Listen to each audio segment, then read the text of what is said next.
বিজেপিয়ে ব্যক্তিগত আশা আকাংক্ষা বা এসপাৰেশ্যনক প্ৰমোট নকৰে।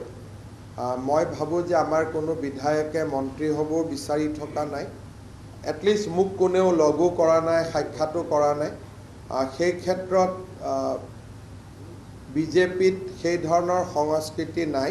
অহা 21, 22, 25, 26 চাৰিদিনীয়াকৈ অসম বিধানসভাৰ অধিৱেশন অনুষ্ঠিত হ'ব। বিধানসভাৰ অধিৱেশনৰ পিছতহে মই নতুন দিল্লীলৈ যাব পাৰিম আৰু নতুন দিল্লীত মই ৰাষ্ট্ৰীয় সভাপতি মহোদয়ক সাক্ষাৎ কৰাৰ পিছত কেবিনেট এক্সপানশ্যন বা সম্প্ৰসাৰণৰ বিষয়টো আহিব। মই ভাবোঁ যে জুনৰ প্ৰথম সপ্তাহতহে কেবিনেট এক্সপানশ্যন সম্ভৱ হ'ব।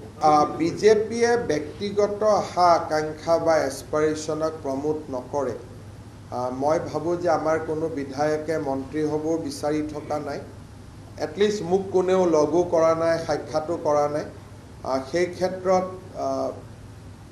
বিজেপিত সেই ধৰণৰ সংস্কৃতি নাই।